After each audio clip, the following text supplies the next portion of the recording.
એક બીજી આધ્યાત્મિક વ્યાખ્યા નિંદાની મને જે સમજાય છે એ કહું છું. કાંઈ શાસ્ત્રોમાં હશે નહીં હોય મને નથી ખબર, પણ નિંદા એટલે આધ્યાત્મિક આત્મહત્યા.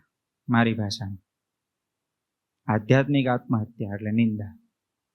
કોઈની કુથલી કરવી, કોઈ વિશે નેગેટિવ ભાવ કરવો, એનામાં હોય કે ન હોય, આપણે કલ્પના કરીને કોકના વિશે નેગેટિવ બોલવું એટલે આપણે આત્મહત્યા કરી. આધ્યાત્મિક આત્મહત્યા કેવી રીતે હું તમને કહું કે એક સાધુ પુરુષ ભિક્ષા માગતા હતા. તો એક થોડાક વર્ષો પહેલા કેમ બધા આમ ખંડિયા રાજા હતા, એમની નીચે 2-3 ગામ હોય, તો એવી, અને એ બધા રાજાઓ ઘોડાને એવું રાખતા હોય, તો મોટે ભાગે વાલા ઘોડા હોય ને એની સાર સંભાળ રાજા પોતે કરતા હોય.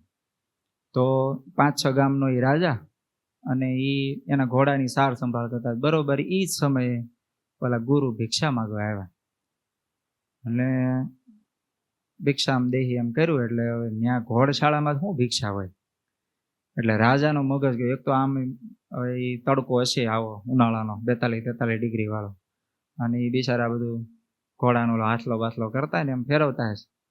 તો હવે ત્યાં પોદળો પડેલો, એ લઈને ક્રોધમાં ભિક્ષામાં આપ્યો. સાધુ મહારાજ તો બહુ દયાળુ હતા, ત્યાંથી નીકળી ગયા.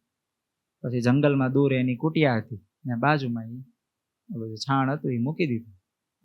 જોળી બોળી ધોઈ ને પાછું એનું જે નિત્યકર્મ હોય ભજનમાં લાગી ગયા. આ બાજુ થયું એવું, 2-1 મહિના પસાર થયા એટલે રાજા ઘોડો લઈને એ બાજુ આમ કંઈક નીકળ્યો જંગલ બાજુ. આ કુટિયા ભાળી ગયો. કુટિયાની બાજુમાં છાણનો મોટો ઢગલો, આમ મોટો પર્વત જેવો ઢગલો. એટલે કોઈ પણ ને વિચાર આવે, સાધુની કુટિયા આવે, છાણનો મોટો ઢગલો હોય, નહીં ગાય બળદ ભેંસ કાંઈ દેખાય નહીં, ઘોડો બળો ન દેખાય ને આટલો મોટો છાણનો ઢગલો હોય, વિચાર તો આવે ને. એટલે તરત સીધો અંદર ગયા રાજા. જોયું તો ગુરુ મહારાજ કે ગુરુ બધી વાત સાચી તમારી, તમે આ ભજન કરવા બધું બરોબર, પણ બહાર છાણનો મોટો ઢગલો શું છે કે થોડાક સમય પહેલા એક જગ્યાએ હું ભિક્ષા માંગવા ગયો તો એણે મને છાણ આપ્યું હતું, તો મેં અહીં મૂક્યું હતું. કે એ તો બરોબર કે, પણ રોજ કઈ છાણ ભિક્ષામાં થોડું લાવવાનું હોય, આટલો મોટો ઢગલો કરવાનો. કે હું કઈ રોજ માગવા નથી ગયો, એ તો એને હાથે થઈ ગયો ઢગલો. કે પછી કે કોણ છે એવો ભંગાર માણસ કે તમને ભિક્ષામાં છાણ આપ્યું એમ. પછી ગુરુ યાદ કરાવ્યું, આજથી 2 મહિના પહેલા યાદ છે તમે ઘોડશાળામાં કઈક કરતા હતા, એ વખતે હું આવ્યો હતો. રાજા માથું ખંજોળીને કે હા એવું બન્યું હતું. એ તો મેં જ આપ્યું હતું. તો કે આ થયું કેવી રીતે? તો કે છાણ એટલો બધો સમય સુધી અહીંયા રહ્યું ને, આ એનું પાપ છે.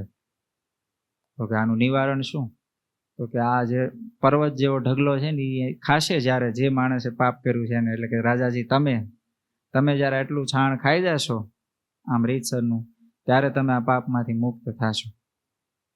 રાજાના આમ ડોળા ફાટી ગયા. કેવી રીતે પણ આ શક્ય બને? કે આ તો એક કોળિયો ન જાય મોઢામાં. કે આ તમે આખો પર્વત જેવો ઢગલો કે આનો કઈ ઉપાય ન હોય? ગુરુ મહારાજ કે કઈ સોલ્યુશન નહીં. આમ રાજા હતા ભગત, પણ હવે બિચારા ક્રોધમાં ભૂલ થઈ ગયેલી.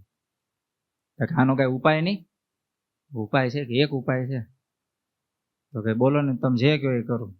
તો કે તમારા ગામનો ચોરો છે, હા, ત્યાં તમારે એક દારૂની બોટલ લેવાની, એને બરોબર ધોઈ નાખવાની, એમાં તમને જે ભાવતું હોય જ્યુસ ભરી દેવાનું, દારૂ જેવો કલર હોય ને એ ટાઈપનું જ્યુસ બનાવીને ભરી દેવાનું, અને ત્યાં પીવાનું. ખોટી એક્ટિંગ કરવાની કે તમે દારૂ પીવો છો ચોરા વચ્ચે, અને આમ દારૂ પીતા હોય એક્ટિંગ કરવાની. એટલે તમારી જે નિંદા કરશે ને એને તમારા પાપ જશે. આમ કહીને પછી રાજાને મોકલા. એટલે રાજાએ જઈને બધું ઘરે તૈયાર કરીને એ ઓલી દારૂની બોટલ હોય ને આમ સ્ટીકર બીકર નો ઉખડી ગયો પાછું મારી દીધું, દેખાય ને બધાને એમ. અને પીને પછી એક્ટિંગ કરો ને, ક્યાંથી આવો છો એમ બધું બોલવા માંડ્યા ને ચોરા ઉપર. એટલે બધાને ખબર પડે ને, બધા ક્યાંય ખરા. એટલે તમે યાર રાજા થઈને આવું કરો, કેવું લાગે? ભૂંડું લાગે. આવા ને આવા સમજે નહીં તો હું રાજા થતા હશે. એની કરતા એના છોકરાને આપી દે એ હારો છે 7 ગણો. બધા કહેતા ન કહેવાના બધા કેટલાય શબ્દો કીધા. રાજાજીએ 2 કલાક સુધી તો કાઢી નાખ્યો. પછી એને થયું ગુરુ પાસે જાઓ, 2 કલાક થઈ ગઈ, કંઈક ફેર તો પડ્યો કે ન પડ્યો જોતો જ આવું. કઈ ત્યાં બરોબર કુટિયા પાસે આવ્યા ને, નાનો આમ તો પોદળો જેટલો એને આપેલો ને એટલો રહી ગયેલો. ગુરુ પાસે ગયા કે ગુરુ આ ઓલો ઢગલો ક્યાંય ગયો? કે એ તો કે બધા નિંદા કરનારા લઈ ગયા બધા, કે તમારું પાપ બધા લઈ ગયા. તો કે આટલું કેમ રહી ગયું? એ તો તારું કરેલું છે, એ ન જાય, એ તો ભોગવવું પડે કે આટલું ખાઈ જાવ કે ઢગલામાંથી. પણ કહેવાનું એટલું કે કેટલો મોટો ઢગલો હતો પાપનો, તો લઈ કોણ ગયું?